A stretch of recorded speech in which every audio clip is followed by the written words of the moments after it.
નમસ્કાર વિદ્યાર્થીની બહેનો, આગળ આપણે ઉદ્ભવ મનોવિજ્ઞાનનો ઉદ્ભવ અને વિકાસની સમજણ મેળવ્યા પછી આપણે મનોવિજ્ઞાનના અભિગમો વિશેની સમજણ મેળવવાની હોય. તો આ અભિગમો એટલે કે અલગ અલગ જે વાતની રજૂઆત એટલે કે પોતાના વિચારો કેવી રીતે વ્યક્તિ એ રજૂ કરવાના રહે છે એ બાબતોમાં આપણે તો અહીંયા મનોવિજ્ઞાનના જે પણ અભિગમો એટલે કે જે મનોવૈજ્ઞાનિકોએ જે પ્રમાણે અભિગમો આપવામાં આવેલા છે ને એની સ્પષ્ટતા જોવાની છે. તો આપણે જોઈએ તો મનોવિજ્ઞાનના અભિગમોની વાત કરતાં જોઈએ તો જુદા જુદા મનોવૈજ્ઞાનિકોએ માનવ વર્તનને સમજવા અને સમજાવવાના પ્રયાસ કર્યો છે. આગળના પોઈન્ટથી જ આપણે શું થયેલો છે તો કે ખ્યાલ છે કે જુદા જુદા મનોવૈજ્ઞાનિકોએ માનવ વર્તનને સમજાવવાના અને સમજવાના પ્રયાસો પોતે પણ સમજેલા છે અથવા તો અન્યને સમજાવવાની સમજણ આપવાના પ્રયાસો આ લોકોએ કરેલા છે. તેના પરિણામે અનેક અભિગમો પ્રાપ્ત થયેલા છે. તો આવી રીતે મનોવિજ્ઞાનને સમજાવવા માટે થઈ અને જે પ્રયત્નો કરેલા ને એના આધારે એ અભિગમોની શું થયેલી છે તો કે એના આધારે અભિગમો રજૂ થયેલા છે. દરેક અભિગમ વર્તનને પોતાને જે રીતે જોયું કે સમજ્યું તે રીતે તેની સ્પષ્ટતા કરવાનો પ્રયાસ કરેલો છે. આ લોકોએ એવી વાત કરેલી છે કે વર્તનને જોયું, પોતાની રીતે સમજ્યા, એ રીતે એ લોકોએ શું કરેલું છે તો કે એની સ્પષ્ટતા કરેલી છે અથવા એ સ્પષ્ટતાના પ્રયાસો કરેલા છે. કોઈ પણ અભિગમ મનોવિજ્ઞાનને સંપૂર્ણ સમજ આપવા માટે પૂરતો નથી. અહીંયા જે પણ 6 અભિગમો આપણે જોવાના છે, આ 6 અભિગમો આપેલા છે ને એ શું થયેલો છે તો કે કોઈ અભિગમ આખા મનોવિજ્ઞાનને જોવાની અથવા તો સંપૂર્ણ સમજ આપવા પૂરતો નથી. અહીંયા તો અલગ અલગ જ વાતની શું કરવામાં આવેલી છે તો કે રજૂઆત કરવામાં આવેલી છે. મનોવિજ્ઞાનની સાચી સમજૂતી પ્રાપ્ત કરવા માટે આ બધા જ અભિગમો વિશે આપણે જાણવું જરૂરી છે. તો અહીંયા જે આપેલા છે ને એ બધા જ અભિગમો વિશેની સમજણ આપણે શું કરવી પડશે તો કે મેળવવી પડશે અને એ બધાનું સંકલન પણ કરવાનું રહે છે અથવા તો સંકલન કરવું જરૂરી છે. અહીંયા 6 અભિગમોની સ્પષ્ટતા હું તમને કહું તો કહી શકાય કે 6 અભિગમો દ્વારા એ જે પણ મનોવૈજ્ઞાનિકોએ પોતાના મતની શું કરવામાં આવેલી છે તો કે રજૂઆત કરવામાં આવેલી છે. સમયના પ્રવાહ અને જુદી જુદી બાબતોની અસરો નીચે આ અભિગમો વિકસ્યા છે અને માનવ વર્તનને સમજાવવાનો પ્રયાસ કરેલો છે કે જેમ જેમ સમય જતો જાય ને એમ એમાં બદલાવ આવતો જાય છે અથવા એ બદલાવને આધારે માનવ વર્તનને સમજવાના અહીંયા શું આપવામાં આવેલા છે તો કે આ અભિગમો આપવામાં આવેલા છે. તો આ અભિગમોમાં આપણે જોઈએ ને તો 6 અભિગમો છે. તો એ 6 સ્પષ્ટતા કરીએ તો પહેલો છે જૈવીય અભિગમ છે, બીજો વાર્તનિક અભિગમ છે, ત્રીજો અભિગમ બોધાત્મક અભિગમ છે, ચોથો છે મનોગયાત્મક અભિગમ છે, પાંચમો છે માનવવાદી અભિગમ છે, છઠ્ઠો અભિગમ સામાજિક અને સાંસ્કૃતિક અભિગમ તરીકે ઓળખવાનો રહે છે. તો અહીંયા આપણે સમજણ પ્રાપ્ત કરીએ તો જોઈએ એ સાથે કે જે બોધાત્મક અને વાર્તનિક અને જૈવીય આ 3 અભિગમોની શું કરવાની છે તો કે સ્પષ્ટતા કરવાની હોય તો આપણે ઓળખીએ કે પહેલો જ અભિગમ કે જે જૈવીય અભિગમ તરીકે શું કરી શકાય છે તો કે ઓળખાવી શકાય છે. તો મનોવિજ્ઞાનના વિકાસમાં શરીરશાસ્ત્રીઓનો ફાળો વિશેષ રહેલો છે. મનોવિજ્ઞાનમાં એ શરીરશાસ્ત્રીઓ કે જે શરીર અંગેના અભ્યાસો કરેલા છે ને એનો ફાળો શું કરવામાં આવેલો છે તો કે મહત્ત્વનો રહેલો છે.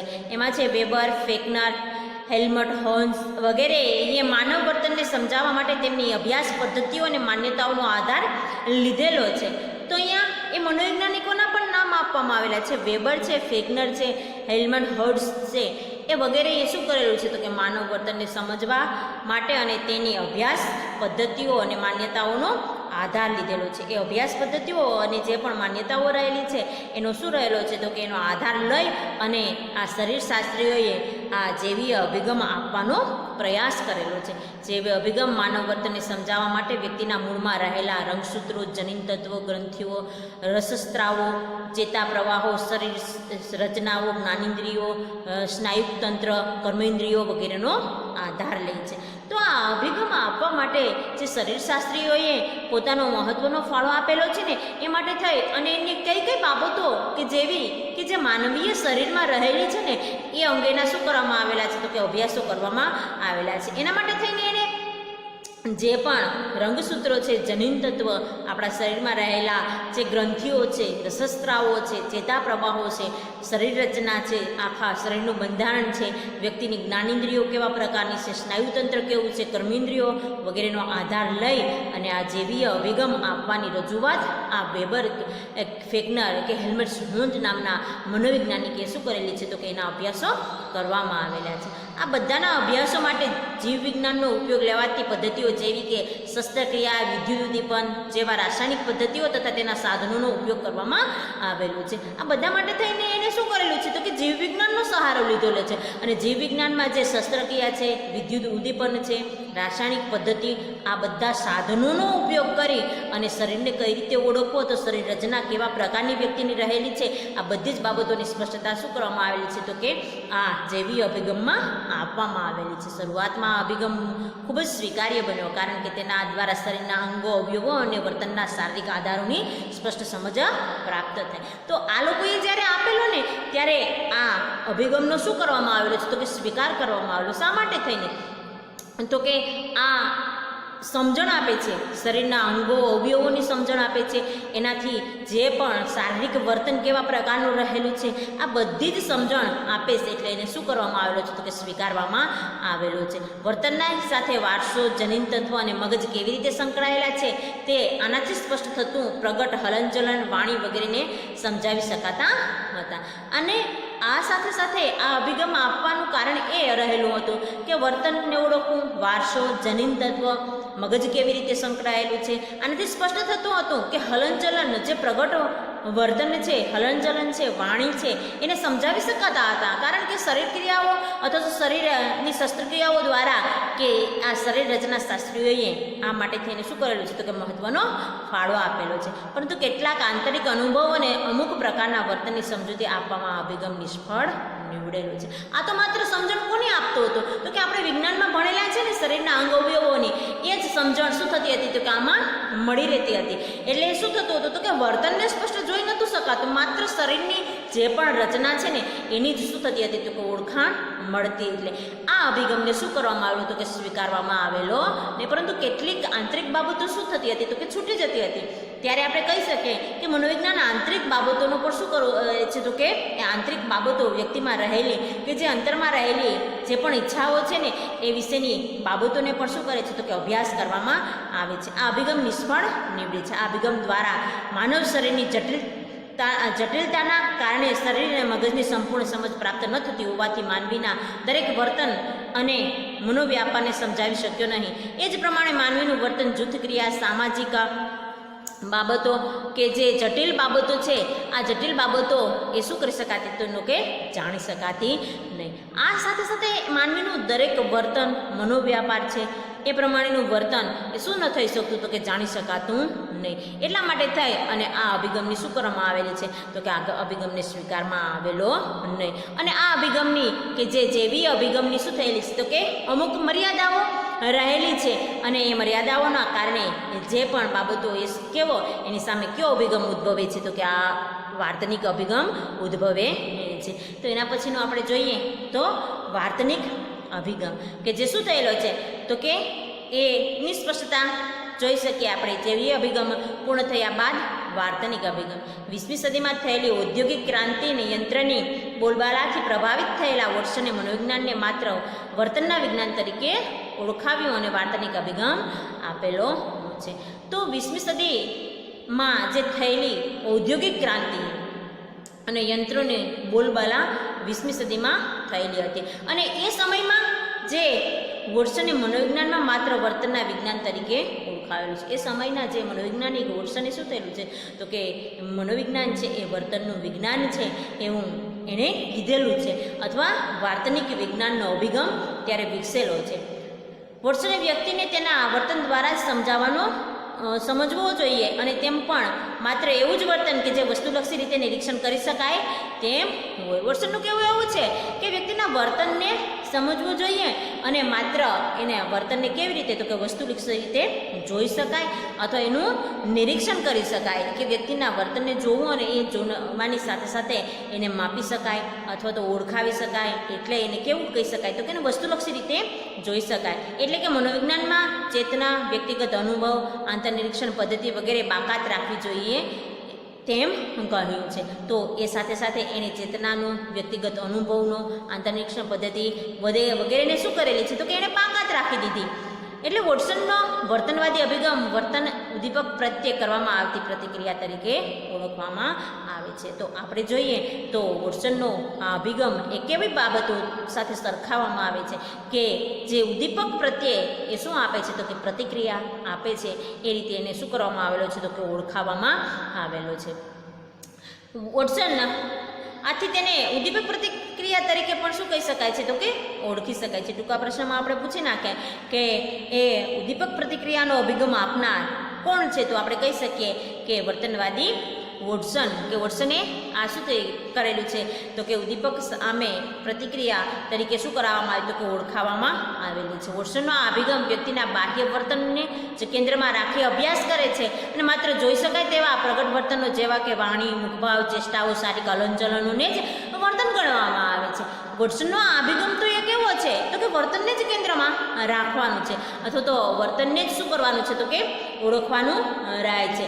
એટલા માટે થયું અને એવી કેવી બાબતો કે જે શું કરી શકાય છે તો કે માત્ર જોઈ શકાય એવી બાબતો એ કેવી બાબતો તો કે વાણી છે મુખભાવો છે ચેષ્ટાઓ છે શારીરિક હલનચલન છે આને જ વોટ્સન શું ગણે છે તો કે વર્તન ગણે છે. આ અભિગમને વાર્તનિક અભિગમ તરીકે ઓળખવામાં આવેલો છે. તો જેવી અભિગમનો વિરોધ થયો હવે એ સાથે સાથે અહીંયા આપણે જોઈએ તો વર્તનને તો એ શું થયેલી છે તો કે વસ્તુલક્ષી રીતે જે નિરીક્ષણ થઈ શકાય કે કેવી વસ્તુલક્ષી રીતે આ રીતે તો કે વાણી મુખભાવ ચેષ્ટાઓ શરીરના હલનચલનો એને જ વર્તન ગણવામાં આવે છે.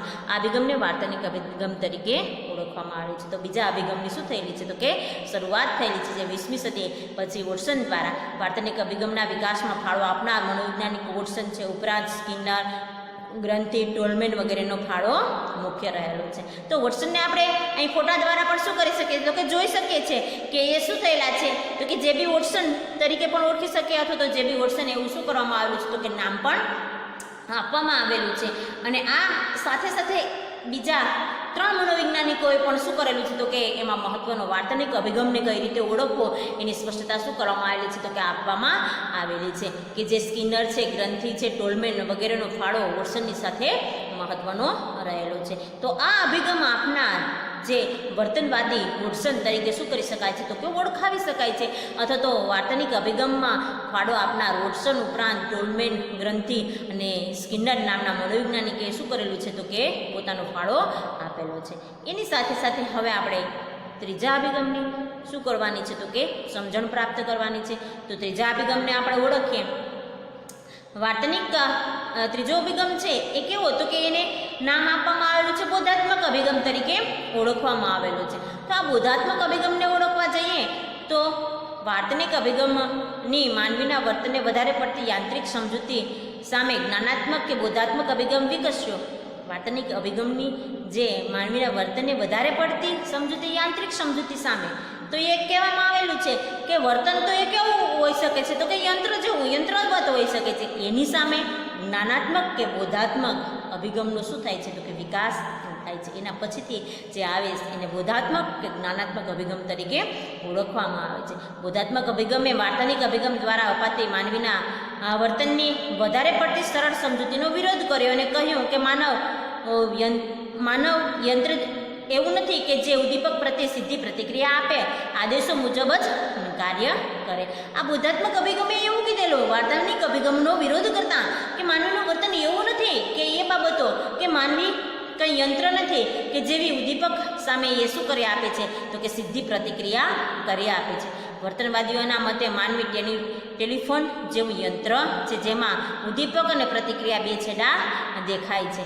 તો અહીંયા આપણે કહી શકીએ તો કે વર્તનવાદીઓના મતે તો એવું છે કે માનવી કેવો છે તો કે ટેલિફોન જેવો છે કે જે ઉદ્દીપક સામે એ શું આપે છે તો કે જેમ ટેલિફોનમાં બે છેડા હોય છે ને એ સામે જોડાયેલા છે. સામેવાળી વ્યક્તિ સામેથી વાત કરે છે, બીજો વિજય દૂરથી વાત કરે છે, પણ બેની સમજણ મળે છે. તો એ જે પણ વાત કરે એની સામે બીજો હોય એ એની પ્રતિક્રિયા આપે છે. એટલે કે જે ઉદ્દીપક સામે એ પ્રતિક્રિયા એમ બે છેડા દેખાય છે, તે બે વચ્ચેની પ્રતિક્રિયા દેખાતી નથી. જ્યારે બોધાત્મક અભિગમ અનુસાર માનવી કોમ્પ્યુટર જેવું યંત્ર છે. તો બોધાત્મક તો એ કોની સાથે સરખાવે છે? તો કે માનવી છે એ પોતે કોમ્પ્યુટર જેવો છે. શા માટે થઈને? તો કે કોમ્પ્યુટરની માફક એ કાર્ય કરે છે, જેમાં ઉદ્દીપકની માહિતી અંદર જાય છે, તેના પર અર્થઘટન, પૃથ્થકરણ જેવી બોધાત્મક ક્રિયાઓ કરે છે. એણે માત્ર ટેલિફોનની સાથે નહીં કે જે ઉદ્દીપક સામે પ્રતિક્રિયા આપી દે, પણ માનવીના વર્તનને કોની સાથે? તો કે કોમ્પ્યુટર સાથે સરખાવવામાં આવેલું છે. શા માટે થઈને? તો કે જે કોમ્પ્યુટરમાં જે માહિતી જાય છે ને એ માહિતી અંદર જયાની સાથે એના ઉપર અર્થઘટન થાય છે, એના ઉપર એ પૃથ્થકરણ કરે છે, અને એ અર્થઘટન કરેલી બાબતો કે જે પૃથ્થકરણ કરેલી બાબતો એ કરી અને પછી બોધાત્મક ક્રિયાઓ કરે છે. પોતાની બુદ્ધિ શક્તિ લગાડી અને પછી એ પ્રતિક્રિયા બહાર આવે છે, અને પછી એ શું કરવામાં આવે છે? તો કે એ પ્રતિક્રિયા આપે છે પોતાના મન દ્વારા અથવા તો બુદ્ધિ દ્વારા એ સમજણ મેળવે છે. આ માનવી સ્વયંસ્ફુરિત રીતે સક્રિય છે. તેની ઉદ્દીપક સામે આપવામાં આવતી પ્રતિક્રિયા આંતરિક હોતી નથી. જ્ઞાનેન્દ્રિયો દ્વારા કોઈ પણ પ્રકારનું સંવેદન અનુભવે ત્યારે જ એ પહેલાં અનુભવેલાના સંદર્ભને પૃથ્થકરણ કરે છે. આ રીતે શું થયેલી છે? તો કે સ્વયં સ્ફુરિત છે, પોતાની જાતની વિચારણા કરે છે, અને આ વિચારણા દ્વારા એ પોતે એ જે પણ ઉદ્દીપક સામે એ શું કરે છે? તો કે એ સંદર્ભમાં જ એ પ્રતિક્રિયા આપે છે. એની આગળ સંવેદનાઓ છે, જ્ઞાનેન્દ્રિયો છે, કે જે શું થયેલી છે? તો કે એ અનુભવે છે, એના ઉપર એ અનુભવના સંદર્ભમાં પૃથ્થકરણ કરે છે, પ્રાપ્ત થયેલ માહિતીઓને અન્ય માહિતીઓ સાથે સરખાવે છે, અને પછી યોગ્ય નિર્ણયો ને આધારે વર્તન કરે છે. જે પણ પ્રાપ્ત થયેલી માહિતીઓ એ અન્ય માહિતીઓ સાથે સરખાવે છે. અન્ય માહિતીઓ સાથે સરખાવીએ એટલે કે કોઈ પણ કામ કરીએ ને એની સાથે સાથે આપણે બીજા કામ સાથે એની શું કરીએ? તો કે સરખામણી કરી અને કામનો ઉકેલ મેળવીએ છીએ. આમ ઉદ્દીપક સામે પ્રતિક્રિયાની વચ્ચે માનવીને સ્વતંત્ર વિચાર શક્તિ આવેલી છે. તો એ બાબત પણ સ્પષ્ટ થાય કે દરેક માનવી પાસે શું થયેલી છે? તો કે સ્વતંત્ર એ જે વિચાર શક્તિ છે, અને વિચાર શક્તિના કારણે પોતે વિચારે છે અને એ પ્રમાણેનું એ વર્તન કરતો જોવા મળે છે. માનવ વર્તનને સમજવા માટે આ અભિગમ વિચારણા, સ્મૃતિ, સમસ્યા ઉકેલ, નિર્ણય પ્રક્રિયા જેવા જટિલ પરિબળોને સમજવાના પ્રયાસો કરેલા છે. અને આ માટે થઈ અને આપણે પણ શું કરવું પડે છે? તો કે આ અભિગમ સમજવો હોય ને તો વિચારણા, સ્મૃતિ, સમસ્યા ઉકેલ જેવા જટિલ પરિબળોને સમજવાનો પ્રયાસ કરેલો છે. આ બોધાત્મક બાબતો છે કે કેવી છે? વિચારણા છે, સ્મૃતિ છે, સમસ્યા ઉકેલ કે કોઈ પણ સમસ્યા વ્યક્તિ આગળ આવી જાય તો એ કેવી રીતે સમસ્યાનો ઉકેલ મેળવે છે. નિર્ણય પ્રક્રિયા છે, જેવા જટિલ પરિબળોને સમજવાનો પ્રયાસ આમાં કરવામાં આવેલો છે. એટલે એને કેવો અભિગમ? તો કે એને બોધાત્મક અભિગમ તરીકે સ્વીકારવામાં આવેલો છે. આ બોધાત્મક અભિગમ માનવ વર્તન સાથે સંકળાયેલા શૈક્ષણિક, બોધાત્મક અને વિકાસાત્મક પરિબળોના સંદર્ભમાં વ્યક્તિના મનોવ્યાપારને સમજાવવાનો પ્રયાસ કરે છે. અને આ ઉપરાંત જોઈ શકીએ આપણે કે આ બોધાત્મક અભિગમ છે એ માનવ વર્તન સાથે સંકળાયેલા શૈક્ષણિક છે, બોધાત્મક છે, વિકાસાત્મક પરિબળોના સંદર્ભમાં વ્યક્તિના મનોવ્યાપારને સમજાવવાનો પ્રયાસ પણ કરે છે. તો અહીં કહી શકીએ આપણે કે આ બોધાત્મક અભિગમને જે પણ શૈક્ષણિક બાબતો છે, વિકાસાત્મક બાબતો છે, આ સાથે સાથે આ બોધાત્મક બાબતો દ્વારા વ્યક્તિ શું કરી શકે છે? તો કે આ બધું પ્રાપ્ત કરી શકે છે.